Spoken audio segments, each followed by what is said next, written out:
Salut bande de curieux, bienvenue sur la chaîne de Papa Blender, aujourd'hui pour une vidéo un petit peu particulière.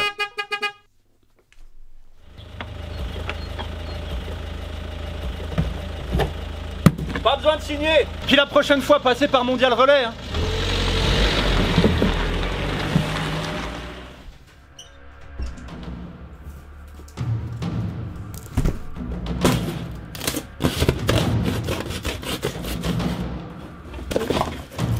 Salut mon dieu, moi c'est King Florb. Aujourd'hui je vais vous expliquer comment refiler un herpès à votre prof de langue.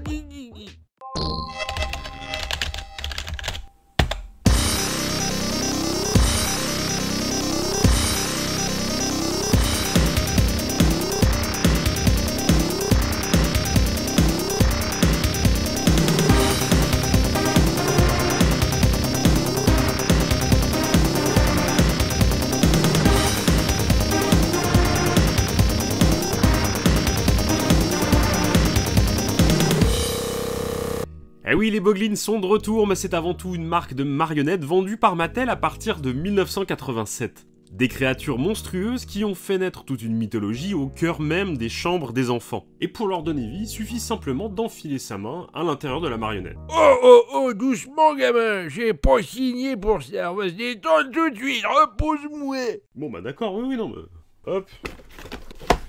Ça dégage. Un mécanisme en plastique permet d'actionner les yeux phosphorescents ainsi que la bouche pour leur donner des mimiques incroyablement réalistes grâce à leur peau en latex digne des meilleurs animatronics de l'époque. Mon petit gars, je suis sorti du même pot de latex que Mouftou et je te cache pas que c'est pas ma plus grande fierté. J'aurais préféré la combi moulante de Britney Spears.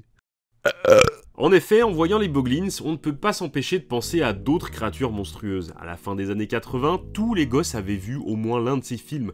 Les Gremlins, Ghostbusters, Dark Crystal, la petite boutique de l'horreur, et ce n'est pas par hasard. Les Boglins sont le fruit de l'imagination de deux artistes excentriques spécialisés dans les marionnettes, Tim Clark et Maureen Trotto. À peine de plus, elle s'appelait Anne.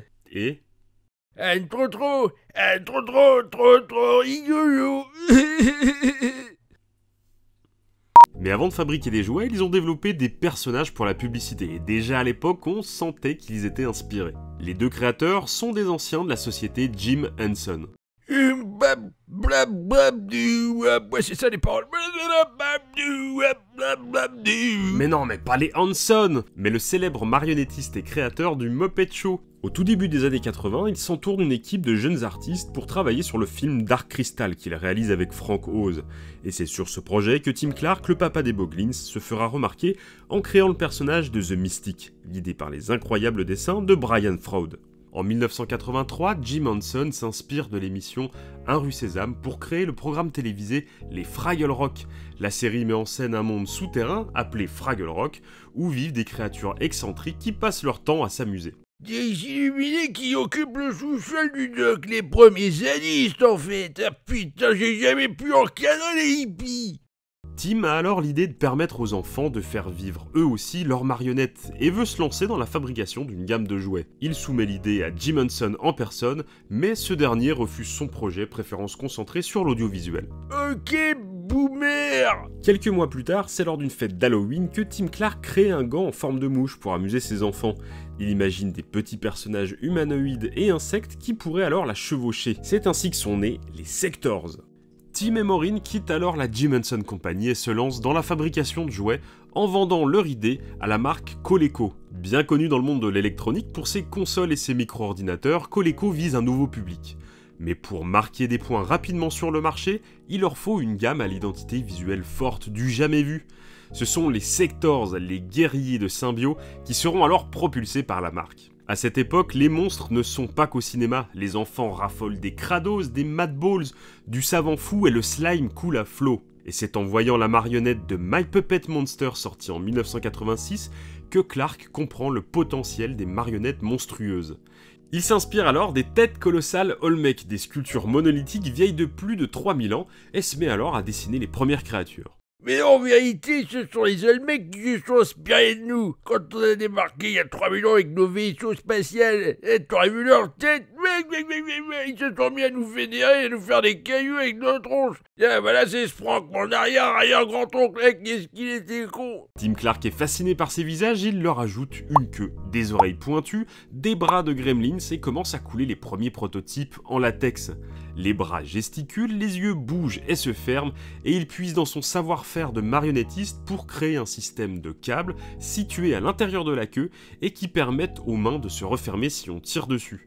Il les propose à Coleco en expliquant la mythologie autour de ces créatures extraterrestres, et imagine d'en faire les nouveaux ennemis des Sectors pour une nouvelle gamme. Mais la société Coleco est loin d'être emballée, pour eux le mécanisme est trop compliqué, et ils craignent que la production soit coûteuse, car ils tirent sur les coûts en raison de l'échec du Coleco Adam, un micro-ordinateur basé sur la console ColecoVision, pour laquelle la société avait investi 35 millions de dollars. Ils finissent par suspendre les Sectors, ne pouvant plus assumer leur fabrication.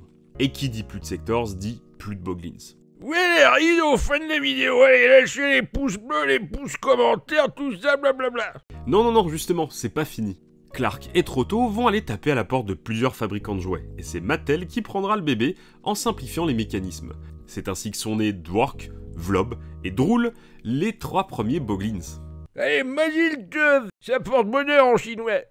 Puis 2 ans après leur lancement, Mattel arrête la fabrication sans réellement essayer de porter la gamme. La licence sera reprise par Ideal en 1990 puis exportée en Europe. Et pour on ne sait quelle raison, Vlob et Drool seront renommés Plunk et Fleur. Ils rencontreront finalement plus de succès qu'aux USA, à tel point que d'autres gammes viendront compléter l'univers, avec les mini Boglins reprenant le concept des Cosmics. Puis la famille s'agrandira avec les bébés Boglins vendus dans des œufs, portant chacun un nom différent. Blap, Poink, Squeak, Clang, Doing, Slap, Scrat, Flop, Lurp, Mork, Snot et Suc. Puis finalement, après une vente laborieuse des œufs, la licence s'arrêtera à nouveau en 1994, mais continuera de hanter encore pour de nombreuses années le milieu du jouet et la pop culture. Ah non, c'est les Boglins. Voici pour preuve le N-Shark de la gamme des Street Shark sorti en 1996. Rocky Balboa action. On vient vraiment de voir Vin Diesel faire un Fist and Furious de cette pauvre marionnette. Oui. Les bras m'en tombent. Lol. Il faudra attendre l'an 2000 pour revoir les Boglins dans les rayons, mais cette fois-ci avec une version électronique. Puis en 2017 chez Seven Tones pour une édition limitée destinée aux collectionneurs. Mais 2021 marque un nouveau départ pour les créatures, car elles font leur grand retour. Et cette fois-ci, elles sont portées par leur papa.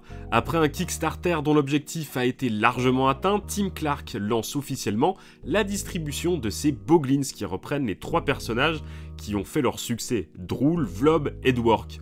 Leur arrivée est prévue pour courant avril, et si vous allez traîner du côté de l'Instagram de l'artiste, vous verrez que des versions spéciales sont en préparation.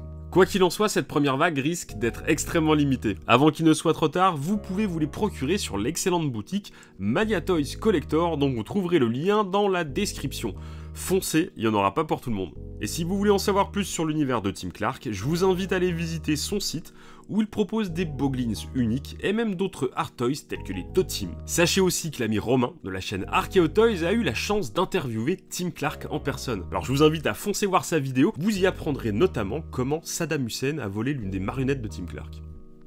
Merci d'avoir regardé cette vidéo consacrée à l'univers des Boglins. Sachez qu'on se retrouve tous les dimanches matins sur Twitch à 10h pour parler de jouets, et ça sera l'occasion de consacrer un numéro spécial aux Boglins courant du mois d'avril, lors de la sortie. Je compte sur vous pour commenter largement cette vidéo, la liker mais surtout la partager. On frôle actuellement les 7000 abonnés et vous êtes à chaque fois de plus en plus nombreux, je vous en remercie. Merci également à David de la chaîne Ganesh2 pour cette excellente voix de Boglins. Et si c'est pas encore fait, je vous invite à aller vous abonner à sa chaîne. Salam alaikum mes chers petits farfadets nationaux. Je m'en retourne explorer les confins de la contre-culture pop. Je vous dis à très bientôt dans de prochaines vidéos. Mais d'ici là, pensez à vous amuser. Ciao tout le monde!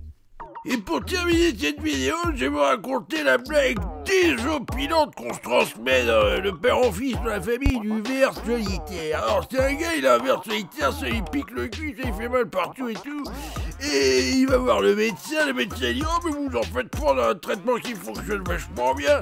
Ce que vous faites, c'est que pendant un mois, vous mettez une pomme puis un yaourt dans le cul. D'abord la pomme et puis ensuite le yaourt. » Et le gars, il dit « vous êtes sûr que ça marche ? » Oui, faites-moi confiance. Et le 31e jour, vous faites un truc précis. Le gars, il dit « Ah ouais, qu'est-ce qu'il faut que je fasse ? Vous mettez juste la pomme. » Ah bon, pourquoi? Ah parce que comme ça, il y a le petit ver solitaire, il dit « Eh, mais oh, il est où mon yaourt, enculé ?» Et là, tu l'attrapes comme ça. Voilà, on m'a rejeté du Jamel Comedy Club avec cette blague.